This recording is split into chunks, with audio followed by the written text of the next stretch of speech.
Good morning, good morning. Are you cold? No.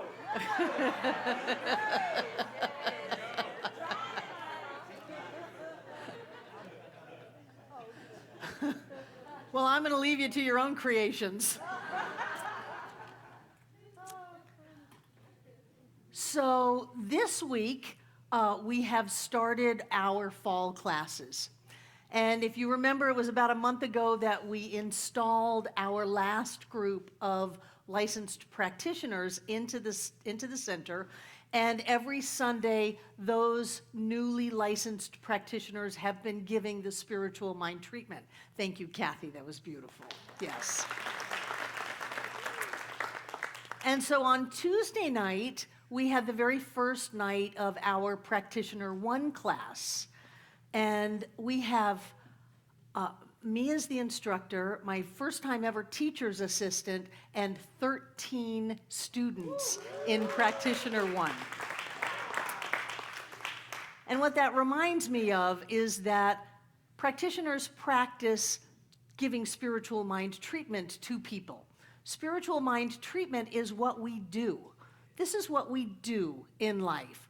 We don't idly sit by and watch something happen. We don't feel helpless and hopeless. We don't blame some outside God or situation from our past. We do spiritual mind treatment. We create our lives. And the way that we create our lives is by doing spiritual mind treatment. And so I'm so excited about this new practitioner class because I want us as a community to be all treated up. I want us to be treated up so that when some situations happen, we are not low on our spirituality. We are topped off. And I want to remind us that we are to treat first, just in the vein of the hurricanes. Do not use spiritual mind treatment as your last line of defense. This is your first responder. Wasn't that good? Treatment is your first response. Sometimes people call me after they got discharged from the hospital. Don't call me then. Call me on the way in, while the molecules of form are still coalescing and they haven't collapsed yet into a diagnosis or an x-ray or somebody saying something that imprints into you. Treat first. Treat early, late, and often. Let your life be a spiritual mind treatment. What is spiritual mind treatment? I know some of you are up from Florida, and I don't know what kind of science of mind they're giving you down there. But a spiritual... Spiritual mind treatment is affirmative prayer of knowing. The presence of Spirit is ubiquitous, everywhere, always present. Everything is vibration. Everything is God. Everything is divine, and that is what we are. We cannot screw this up. I love this teaching. We can't get away from it. We can't change our nature. We are made of God stuff. Who was it? Carl Sagan, billions and billions of stars. That is us. Billions and billions of people, all made from the same energy and essence of God. It is our nature. It is who we are. We cannot get away from it. So there is an inherent health and wholeness within us. We are perfect, just the way we are. Isn't that great? We don't have to live up to some idealized image. This life is not a test. It's not a pop quiz where if we pass it, we get eternal whoopee, and if we don't, we get to burn in hell forever. That's not what's going on. We are ageless, eternal, spiritual beings alive and well on planet Earth. And we are creating every bit of our experience. I don't care how much it looks like it's coming to us from out there. That is impossible because there is no out there. Everything is done in mind. Everything is done in consciousness. Everything comes from the within to the without. Nothing is on the outside that wasn't first inside of us. We are the ones in charge of our lives. We are the captains of our ship. We determine our destiny. We are the masters of our fate. And it is up to us to train ourselves to be in the consciousness that has a life of health and wholeness and a joy and love, because none of that other stuff is real. It is so much easier to be prosperous than to be poor. It is so much easier to be healthy than it is to be sick. It is so much easier to love than to hate.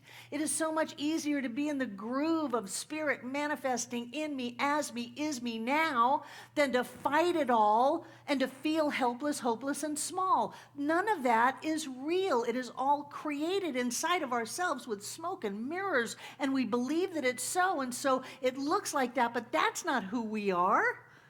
We are God beings. We are God in form as us, period, end of story.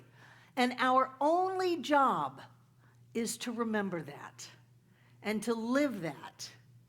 It seems that more and more my life is based on reminding people of who they are. That you're a God being of light and love. You twinkle in and out of form in nanoseconds. That you're not a physical being. You're a God being. You're a vibrational being, that the universe is here to support you, because how can life go against itself? Well, I don't know if it's the will of God that I prosper in this lifetime. Oh, pooey. How can an infinite energy manifest as you with no edges, no limitations of any kind, not prosper itself as you? You know how much work it takes to be poor? Wow, it takes so much work to be miserable. You got to keep at it. You got to keep telling all your friends, get them all into agreement for that. When we just let go and allow that which we are to be who we are, then we are who we want to be. Wasn't that profound? I'm really good. So we use spiritual mind treatment as our way to bring ourselves back to what we call truth. The idea that there's only spirit, not even one God. There's only spirit. That's all that it is, that we are infinite spiritual beings alive and well on planet Earth. We have everything that we want to have. And it's our job to open up and to accept more and more into our life. And so we learn how to do treatments, and we learn the 5 steps, and we practice it and practice it. And I don't know how many of you were here from 2 weeks ago when I confessed, when John was out of town, that I had been cheating on Ernest with Fenwick. Fenwick is Ernest's older brother. I was corrected a number of times. And in his book, The Law of Mind in Action, which is available as a free download on our website, he says, the final purpose of these lessons is nothing less than to bring up the consciousness of the seeker for truth to the point where the demonstration is made by simply knowing in his heart the good he seeks is his now, simply because he has thought it.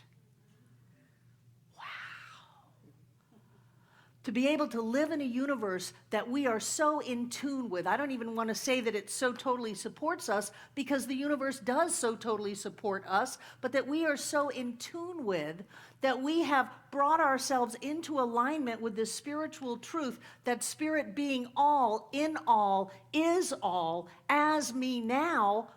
All I have to do is think it, and it shows up.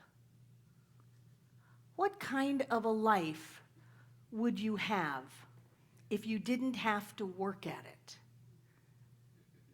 What kind of a life would you have if you simply thought, oh, I'd like Indian food, and there it was? If you just thought, I'd like to go on a cruise, and there it was.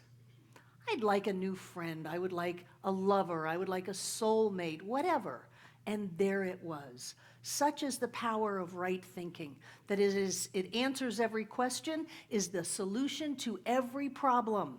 And let us not get confused to think that there is a necessary process in demonstrating the life of our dreams. Sometimes we have process, but I think that's just because we're dragging our feet in time and space. Truth known demonstrates instantly.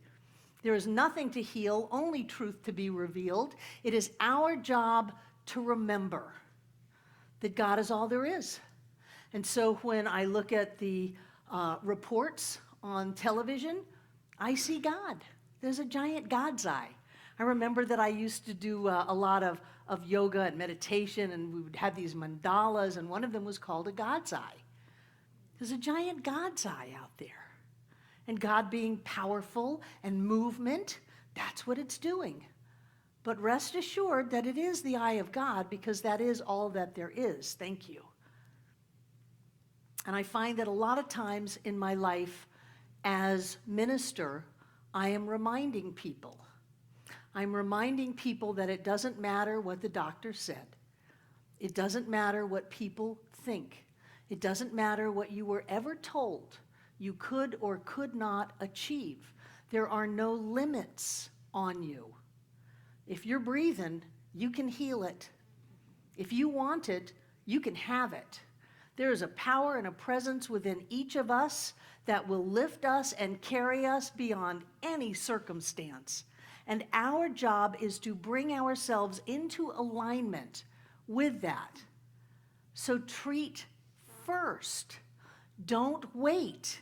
Don't wait until everything's fallen apart and then you call your practitioner or your minister or your friend and say, give me one of them treatments because I need help. Don't wait. You know, and we're all there. I wish I could say, oh, I never go down the rabbit hole, but that's not true. That's not true. Sometimes because I am human and had a human past, I have old ideas that come up that say, you can't, you shouldn't, it'll never happen, that kind of thing. And it is my job to move into treatment. And sometimes I do most of my treatment in the middle of the night. I was particularly affected by the storm. And so last night when I was awake from 12:30 to 3:30, I treated. I treated not to turn the storm. Don't tell me I did that. I didn't do that. I don't like to mess with Mother Nature. There's a balance and a wisdom and an intelligence in all of that.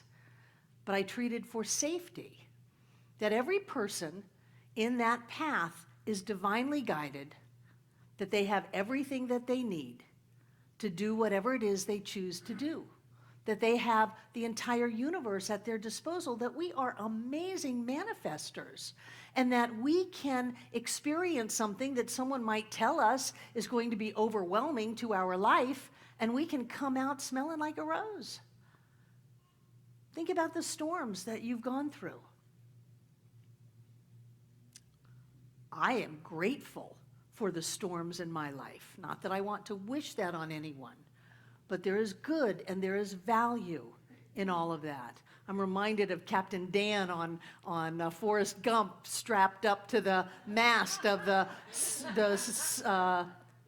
shrimp boat, and yelling at God, is this all you've got? Is that all you can give? I can take that. I can survive that. And sure enough, that was a healing point in his life. And so I claim the good in this. And I know that whatever choices people make, they're still loved. They are still safe. They are still perfect, whole, and complete. Treat first. If you start to feel a little funny, like something may go wrong, stop everything and treat. Because if you continue to act from the consciousness that something may go wrong, you're going to have something go wrong. Don't do that. Oh, well, I've got to hurry up and get there so that this can be a disaster. No, stop. What is it? Don't just do something, sit there. And remember that everything on the outside is a reflection of the inside. That who you are is God in form. You are magnificent. You are all-powerful, all-knowing, everywhere present.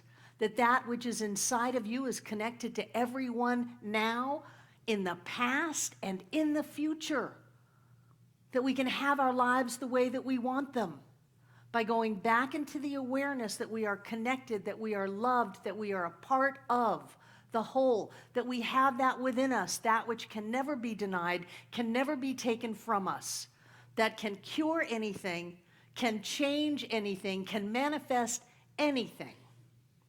That's what we do. We're metaphysicians. We don't use that word much anymore, religious scientists. We do spiritual mind treatment. And I encourage us all to remember that the time to treat is now. To always, before anything happens, before you do anything, before you make any choices, before you take any action, sometimes before you open your mouth, treat first. And so it is.